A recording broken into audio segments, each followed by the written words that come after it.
we're back. And we're back. And we're back. Our first episode live ever. to the Swishing Well podcast. I'm your host, Z Money.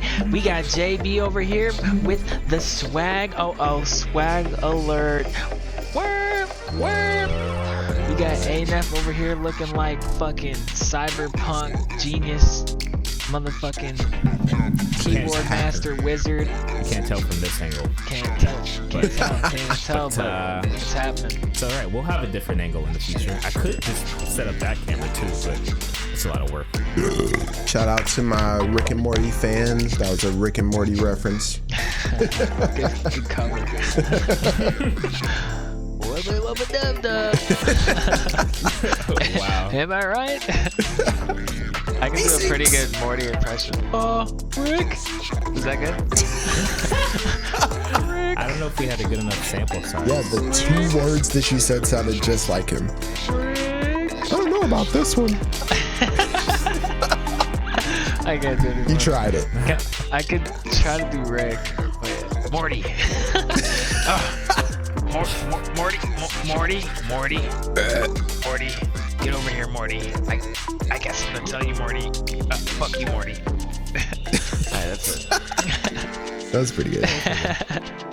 But It's yeah, all good, bro. let's talk basketball. Let's talk go. fucking basketball, baby. Hey! Oops.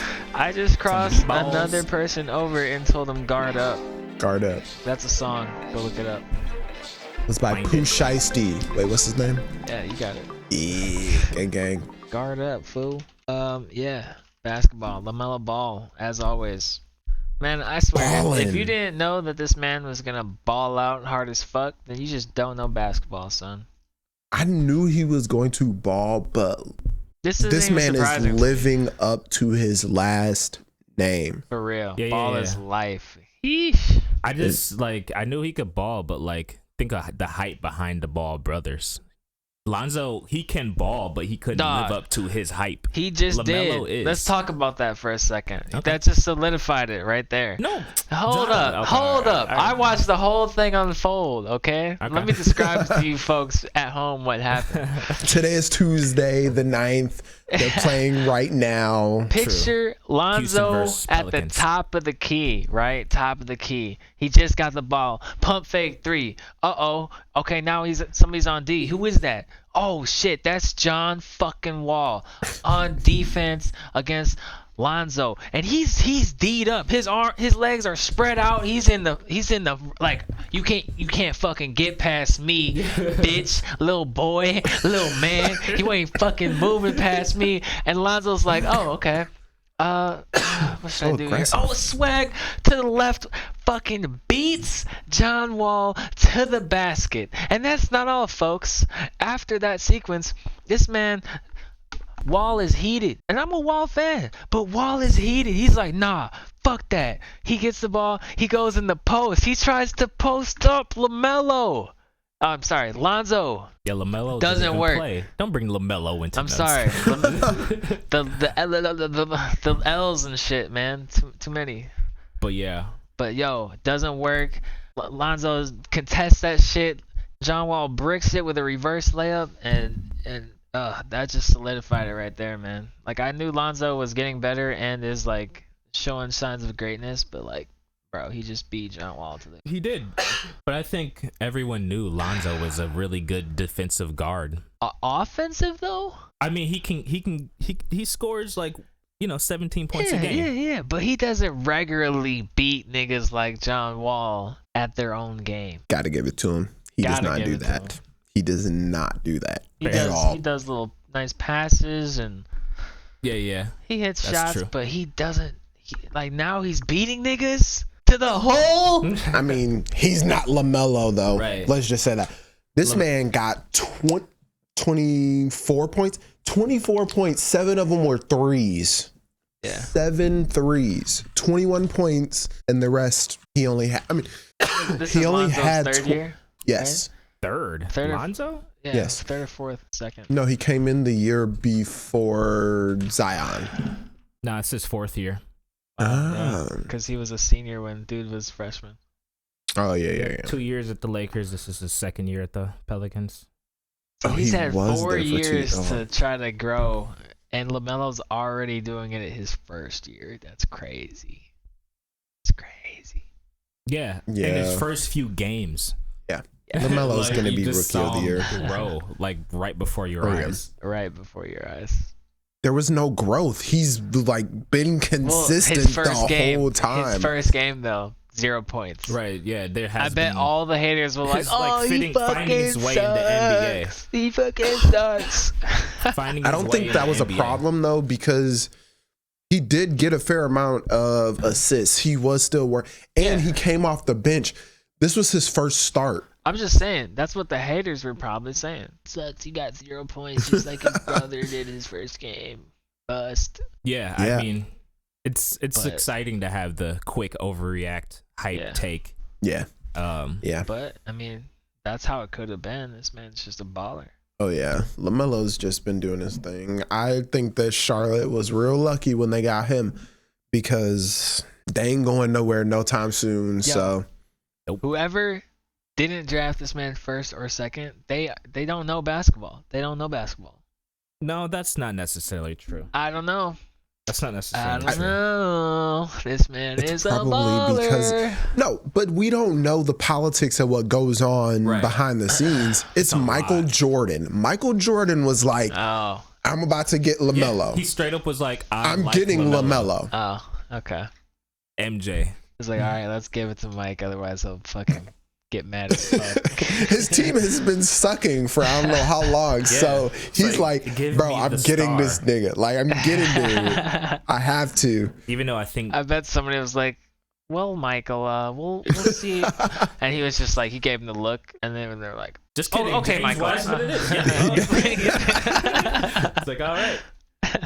But I think James Wiseman will be a like, what's it called? Perennial all-star. Oh yeah, But, he'll be straight. Yeah. For sure. But LaMelo though, he's gonna be the superstar, the franchise player Yes, that sir. the Hornets need. Oh yeah. Whether I mean, or not LaMelo wants to, because that's what it's gonna be up to. It's gonna be up to LaMelo after yeah. his rookie contract is over. I think that they did this so they can start the rebuild. Like everybody has their rebuild. They're going to focus this around LaMelo, and that's the reason why they got him. And I think that maybe that'll work for them, because maybe that'll get them a couple more draft picks or better picks in the draft. Yeah. you know what I hate? Lazy passes. There's a lot of them. There's a ton of them. That's why there's so many turnovers now. I feel like I'm pretty careful when I pass the ball. Probably rarely pass the ball. Anyway, so LaMelo, who else we want to talk about, y'all? We could Brad talk Beal? about we talked about God. Brad last week. We could Okay. wait a little bit. He's still a G though, Brad. He's still a G. Get the fuck out of there. We could talk about the D Rose trade. Oh yeah. D Rose back to the Knicks for We should talk Dennis about Smith Jr. how do second you round pick. feel about D Rose as a basketball player, as an overall As is, basketball player. like right now, or overall what he's done in his career? No, like just a brief what would you say without looking at his 2K rating? What would you give him for a 2K rating? Oh, probably an 80, Okay. high 70s. Yeah, I'm high 70s. How about you? Cause you're an actual D Rose fan. Like Yeah. He's the reason why Like I'm 80s wearing cat, this 80s hat. cat. yeah, He's seriously. the reason I'm wearing this hat. So But anyway, with your biased opinion, I also don't play 2K a whole lot, but I do agree with that 80, just because I think he has been putting in work, and he's the only reason why that anybody was talking about the Detroit Pistons last year. Literally anybody. True. When he was on the Timberwolves, that people started talking about the Timberwolves. Nobody was talking about the Timberwolves. So they started talking about the Timberwolves. Kinda. But nobody was talking about the Timberwolves, even though they had Karl Anthony Towns. Like, I feel like nobody was talking about the Timberwolves. I'm just and then they got actually nobody talking about it. for real though. And then he was at the Knicks. He went to the Timberwolves. He went to Detroit, and now he's back at the Knicks. He's not gonna help the Knicks out, honestly, but they're the Knicks, so it doesn't really matter. There was once a point in time where they're the Knicks. They're the Knicks. Right. What happened to that? Just boiling. Dude, I got beat real bad the other day on 2K by vintage Carmelo on the Knicks. That's actually hilarious. Who was I? Fuck. Headband Melo. Yeah, no, I got beat bad though. Bro, I Speaking love of the Derrick Knicks, they're Rose, tied man. with the Heat right now. Could turn that on. Oh, I was the Celtics. They're not playing Classic it. Celtics. Oh, you were like with Bird? No, like Rondo. Oh, Allen. that Celtics. And Melo balled out on me, dude. Shit. Man, Steph Curry doing Steph Curry things. Steph Curry I think he has to do it though. Like he has to. But he was out last year. He couldn't ball. I mean, he would have still balled last year. He would have balled this year, but I think now he's just like he has that mentality where he has to ball and he has to dominate, and his team needs to not be last like they were last year, because they were last by a lot. But wasn't that on purpose, do you think? To get Wiseman? Yeah, but they didn't have to lose that. Like, they weren't even close. They didn't have anyone, dude. They had no one. They had a bunch of scrubs. They're the G League team. That's what I'm saying, though. Like, they weren't even close to the person 14th in the conference. Right. They didn't have a choice. So, no, it wasn't on purpose, but that's how their team was. At one point, they were like, all right, let's just have fun. At a point, you got to be like, shit, man. I mean, and I've been watching, have fun, guys. I've been watching Draymond Green, bro. Swiss and Army not knife. only him, I've been wanting to say this for the past couple of weeks, but Kelly Oubre Jr., bro. What about him? That man needs to go somewhere else. He is hindering the team. Yeah. Big time. Definitely. He don't score. He don't do nothing. And he tries to play like, D, but doesn't really work out like that. This man is boo-boo. He is garbage. He is basura. For real. It's like they need to do something with him, because they need to get Harrison Barnes back. They need to do something. They need to do something. Yes. And then Draymond Green, I feel like the last couple of games he's been hindering them too. Like Draymond, go ahead and retire, bro. Oh yeah, did you see him take that half quarter, 8 seconds left? They're like tied or something. It looked like he wanted to get chuck the half court with 8 seconds left. Yeah, it looked really like stupid. he wanted to get the foul, but even then, it's like, court, bro, you fucking idiot. Yeah, he was dumb Steph for was that. Just open, just give it to him. Yeah, he was dumb for that, for real. Draymond, you got money from the championships and stuff. Just retire. Retire. You had a good run. Please. You had a good retire. Oh my god, you say I say outlandish things? Hell no. You don't want that man to retire, dude? No. Why not? Where would he go? Because he don't belong on Golden State no more. Draymond? Yes. Yeah, he does. No. We just don't think so because we're not seeing them with Clay. We seen them. This is 2 years without Clay now. I don't even care, The reason why that man. team fit together was all three of them together: Steph, Clay, and Draymond. Nah, bro. They I had don't this see it. weird trifecta chemistry thing. But he can't score. He is not scoring like he. It doesn't matter. It was scoring with when Clay and Steph there. He didn't need to. He just needed to do everything else. That was his role. Yeah. But now but he's not even doing that. I feel like what I'm saying is now he's trying to do too much without Clay there. Is that was his role, and now he's trash. So now he's trying to do too much, so it seems like he's trash. Move on. But like, I don't know. He was never gonna be better than what he was with those two players. Yeah, for sure. Like that was his role. I asked him to do too much. So like he's trash. good now. He got money. So. Hopefully he saved. Hopefully he invested. Retire. Please retire. I'm just kidding. Or go somewhere else. Kinda. I don't know, man. Not really.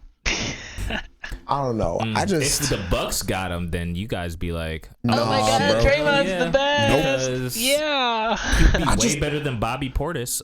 He would be. Yeah. I just don't mess with Draymond like that. Honestly, I just like talking shit about Draymond because he's Yeah. I have players like that too. he talks a lot of shit. So true. I don't know, man. I just don't mess with him like that for real. yeah. I mean, I've seen him fuck up so many times. I would have never picked him out of my team. Yeah. Gonna pull a fucking J.R. Smith in the finals. Yes. Turnover after turnover after turnover, and then making bad decisions. How are you going to pull up from half court with 8 seconds left? That was a J.R. Smith play. Henny. Yes. No, the J.R. Smith ass play, dude. Like, what are you doing, bro? Oh my God. Anyway, who else y'all liking? Who you guys liking to see? Talked about the rookies. Oh, we haven't talked about the. Let's talk about the whole Hornets team. The whole Hornets team? Okay. Graham is a beast. Yo, I've been using this team on 2K, and I've been beating everybody. Lakers, Clippers, like hard teams, good opponents, because it's a well-rounded team. So you got LaMelo at point. You got Graham at 2, but I like Graham coming off the bench, so I put like whoever else was in there. Hey, Rozier. No, he was out on 2K for this last week. And I forgot about him. Like, that's even another thing.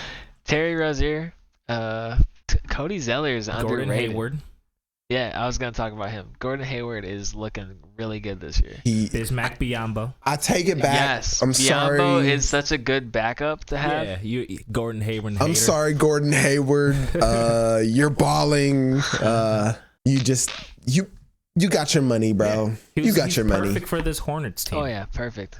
I don't know what the rest of these fucking got. Caleb Martin, Cody Martin. Okay, so those are Malik twins. Monk. Yo, Malik Monk's good. those two twins are ballers, dude. They are so good at defense, and They're rookies. They're whamming on niggas. Wait, they're not rookies. They've been in the year for. They're rookies last year. Yeah, really? they were whamming on people. Like Their dunking defense on is them. They pretty can good. shoot 3. Their defense is amazing. I think that the cool. Hornets' whole defense, yes, They like look you've just been saying, alike. bro. The defense, the Hornets' defense. I feel like that's why they've been winning. Yeah. Cody Zeller is really good defensively and offensively. He can get in there. And Bridges, Miles Bridges, oh my God. He'll get up there. You can lob at him all day with LaMelo. Yes, sir. He's a scorer. And then McDaniels is all power forward who's good off the bench. Yeah, he's a scorer for real.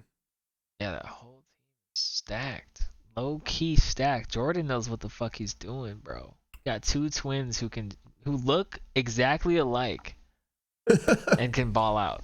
Better hope he knows what he's doing. I wouldn't say it's stacked. I would just say it's finally looking good after years of just terribleness. PJ I wouldn't say it's Washington, too. stacked, but Bro, low key, you're gonna say it's stacked in like 2 years or a year. well, once they develop, I mean, they have a really young team. I see the future, though, baby. I see the future. His third eye is open. Yes, this team is stacked. I don't care about what y'all see now. I'm talking about later. This is gonna be a contending team. I promise. Okay, so we had a little bit of technical difficulties here. Lost some of the podcast due to audio issues. So we started watching this video about Giannis and his career path. So we're just going to jump in there. Oh, yeah. Shout out Dom2K for making these career path videos. He had a bunch on YouTube. Check it out. How many times have we looked at a potential prospect at the onset of any given draft and said, man, if he reaches his potential? We've certainly done it more times than we probably care to count, but the amount of times it's actually panned out, well, for one of the rare times, it's currently panning out before our very eyes and just proves how much we take it for granted. Giannis Antetokounmpo did not have to be this great. He could have remained this scrawny kid with loads of raw physical talent waiting to be tapped into.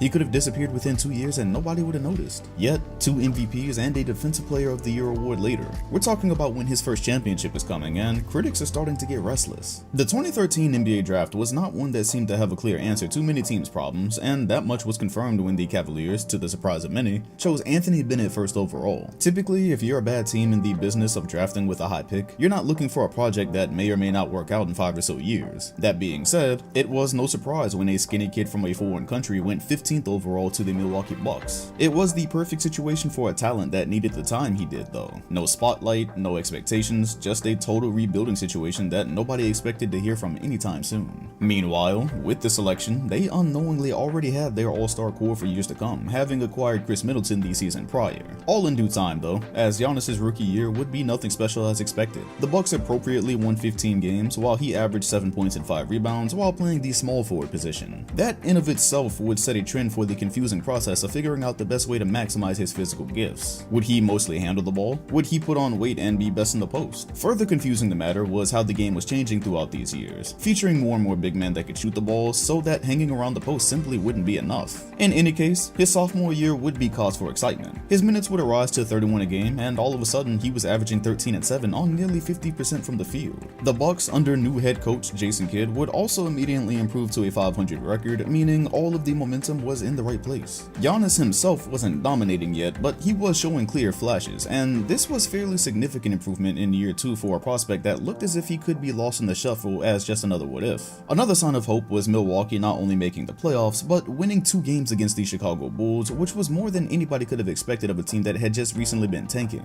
Interestingly enough, this was all after losing their number 2 pick Jabari Parker from that year's draft. After merely 25 games, he'd go down with a torn ACL, permanently altering his expected path to superstardom. Of course, it's impossible to say, but had Parker reached his potential at the power forward position, Giannis' career could look slightly different given the full adjustments that led to his dominance. Part of those adjustments would come in 2016. Here, coach Jason Kidd let it be known that Giannis would see point guard minutes, which was viewed as the ultimate test to how much basketball was changing. Big men were shooting and handling the ball by now, but what about a player that had the strength and physicality of a big man while actually running downhill like a guard? Positionless basketball as we know it, and if the experiment worked, well, that's where we started to use words like scary as they referred to the Greek freak. 15 games after becoming the official starting point guard for the Bucks, he'd go on to average 20 points, 10 rebounds, and 7 assists while tying LeBron and Magic for the most triple doubles before age 22. While he wouldn't always officially be listed as a point guard, this move truly unlocked the cheat code part of his game. Being able to take 2 steps into the 3-point line and dunk, creating mismatches. Sure, the winning wasn't quite there yet, but the blueprint to his eventual MVP seasons were. Ironically, as history has unfolded, Giannis and the Bucks could have probably benefited from another year of tanking in 2015 with the possibility of picking up one of around 4-star level players in that draft. Instead, they dropped back to 33 wins in 2016, missing the playoffs, but gaining some level of clarity. By now, he was also beginning to fill in a bit, looking less like the high school kid he arrived as a few years back.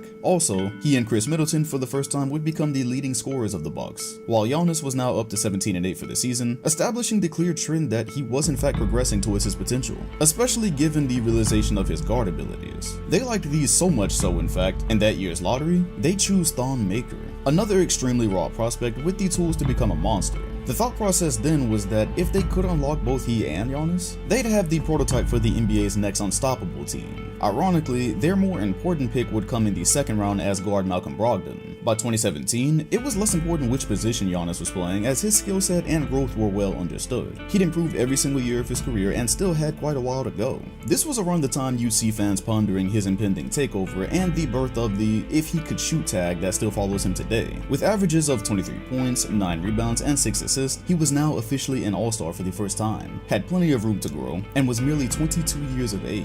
As it pertains to the team, making an unexpected strong comeback at the power forward position was Jabari Parker, who was putting up an efficient 20 points and 6 rebounds. If he could hold, the Bucks potentially had a core of 3 young, bright futures to be the next competitors in a sparse-looking Eastern Conference. Parker would promptly tear his ACL for a second time that February, taking what could have been the second best player for the foreseeable future out for good. The Bucks would barely make it back over 500, this time being sent home by the Toronto Raptors in 6. Giannis, however, in his first ever playoff series as the clear-cut leader of the team, averaged 25 and 10 with 2 blocks per game, seemingly having taken yet another step towards superstardom. A couple of things happened in 2018 clearing the runway for Giannis' expectations. First, in November of that year, the Bucks would move Greg Monroe in a deal for Eric Bledsoe, totally clearing the space down low for Giannis at power forward and giving the Bucks a legitimate guard. Or another one anyways, as Malcolm Brogdon moved to point, and now the team looked a bit more recognizable to their eventual contending form. Also, Kobe Bryant would issue a series of challenges to players, one of which was for Giannis to win the MVP. It may have been very slightly premature, but for the first time in his career, he would now average a double-double, putting up 26 and 10 in yet another year of improvement, and coming into that season even more filled out than before. The East was also now unsettled, with the Cavaliers having fallen apart around LeBron due to trade and chemistry issues, and the Celtics dealing with injuries to their best players. A full playoff run through the East wasn't expected for a team that again was barely over 500, but rumblings of Giannis becoming the heir to the throne were also beginning. At very least, a potential playoff matchup between he and LeBron was enticing, as if LeBron were to stay in the East, Giannis was set to be the challenger sooner or later.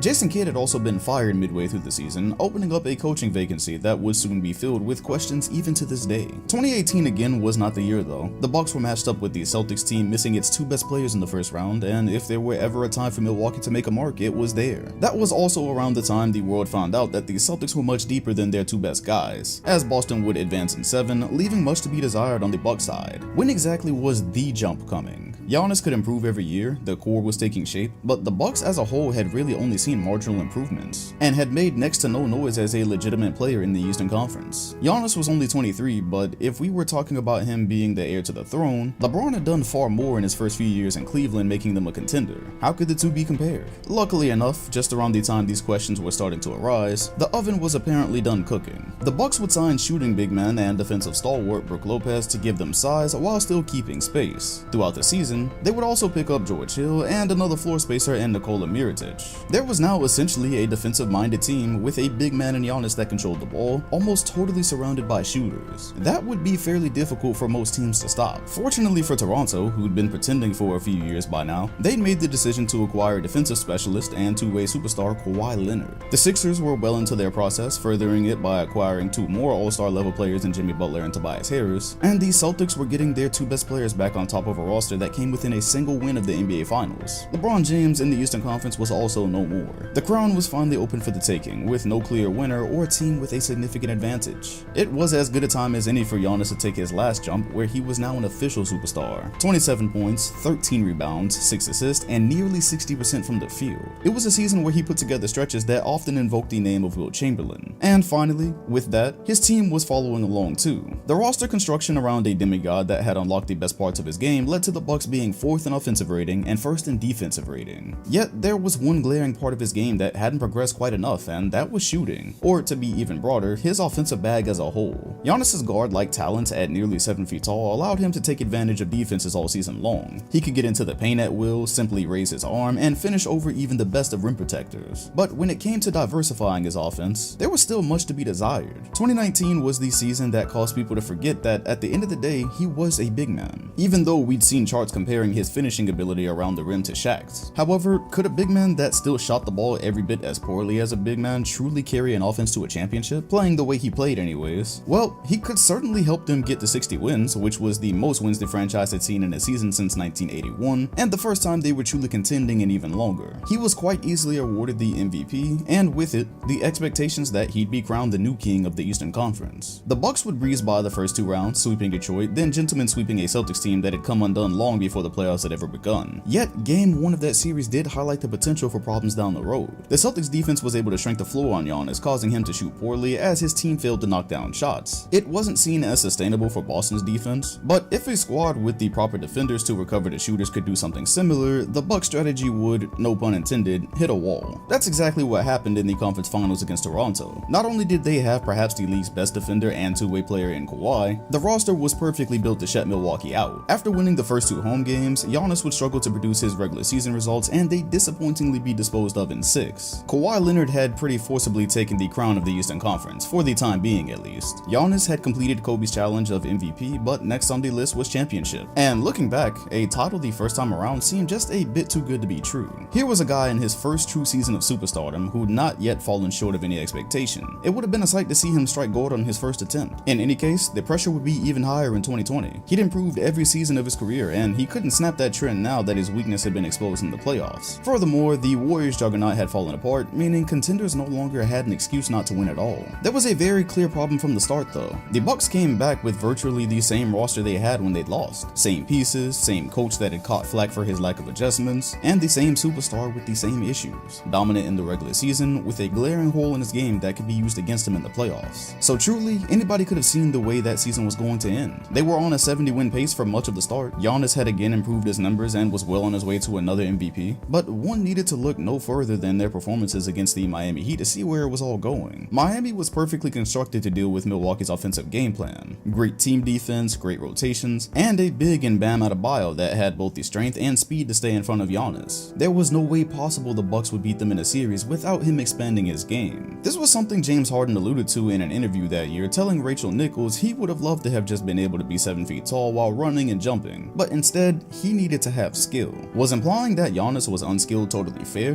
Not exactly, but it didn't take much to see that if a team could keep him from getting downhill or into the paint with a lone defender, his options were extremely limited. This was the reason crowning himself in a game against LeBron James and the Lakers was extremely premature. Nonetheless, Giannis would cruise to yet another MVP, his second straight, another top seed in the East, and this time a Defensive Player of the Year to go with it. These were all awards that would become rather inconsequential at the time, with the Bucks predictably losing to the Heat, but now in the second round, they hadn't even gotten close to the crowning achievement. That was a scary moment for Milwaukee fans and NBA fans alike, because complicating the matter was his expiring contract. Giannis was quickly approaching the drama-filled season of the final year on a superstar deal. He hadn't won in 2020, and without any major additions to the roster, how was it going to end any differently a year later? And history so far had shown us that stars didn't take too kindly to wasting their best and youngest years with a team that had hit its ceiling. Thus, the rumblings had already begun. The Bucks were doomed to see Giannis take the roads that had been paved by LeBron and KD. There were certainly plenty of places he could go that would nearly assure a title. His situation was slightly different, however. While it's true he didn't have a duo partner on the level of Anthony Davis or Kevin Durant, a lot of the Bucks' failure to move on could be directly traced to his weaknesses. Being the franchise player with a nearly game-breaking exploitable fault, look, it was one thing to be LeBron and leave a team that had failed to secure even a decent star, or KD leaving a star he clearly didn't fit with. But running after being one of the main reasons the team had fallen short, well, he said it himself. He didn't want his jersey to be burned, and he loved his city and team. Thus, without even allowing the drama to ensue on whether he'd test the waters or not, he inked an extension that'll likely see him play out the rest of his 20s with the Bucks. This is a guy who'd been famous for not practicing with other stars throughout the summer. The man who said he loved his city, that he'd been on a relentless pursuit to be the one to bring it another title. And unlike a lot of other stars, he actually stuck to those words. The right move? It'll be a while before we know that. Management did what they realistically could this offseason to improve the squad before he signed, but it's difficult to think they're that much better than they've been recently. The Nets have assembled yet another big three right in his backyard, and they've only got a few kinks to work out before they're the clear-cut favorites. Embiid currently boasts an MVP type year in a time where the Sixers look like they finally reached the contending part of their process. And Boston has got their two star players that'll likely only become more of a problem as the years pass. There's a lot of very clear obstacles to his goals, but if he's able to win one, it'll be one of the more respected titles amongst superstars. With 2 MVPs, a Defensive Player of the Year award, and a style of basketball we hadn't seen much of before, we forget he's barely gotten his feet wet yet. He's got plenty of success and a good bit of failure coming his way that's inevitable with a star of his caliber. In any case, at this point, we only know one thing for certain. There is plenty of story left to be written on the career of the Greek Freak. That was a super good fucking overview what Giannis done so far. But y'all still said he basically isn't a dynamic player because he can't shoot. Why you attacking us? You're the one who's like, don't come at my boy D. That's all I'm saying. Because y'all be coming at my boy Giannis. That's all I'm saying. Nah. But I played that because it's like, I don't know. We haven't given him enough time yet. He's accomplished so much in this short amount of time. I think we like all forget that, like, his journey so far. You know, he just kind of fucking popped up now as a superstar. He used to be that scrawny high school kid not too long ago. Yeah, I mean, I think he's come extremely far. I do hope that he gets a ring sometime soon. I think last year was supposed to be the year that they do it, but then he got hurt in the playoffs. They went down 3-1, like the dude said in the video, to Miami. I mean, at least Miami made it pretty far, but yeah, I still think that we could have beat our team. Yeah, we could have beat the Lakers, honestly, in the playoffs. in the finals. He should have played that. Yes. Anthony Davis played his ankle a couple I was gonna say it was his ankle. It wasn't even. It wasn't even like. But I also wasn't in that position. But I still think that they could have used him. But I also think that Coach Bud doesn't.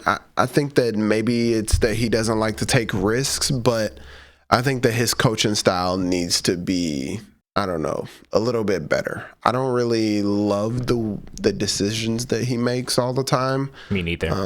But they need to figure that out. Maybe he wants job security, but obviously they're not winning a whole lot. I mean, they've won recently, but they aren't winning against how they should.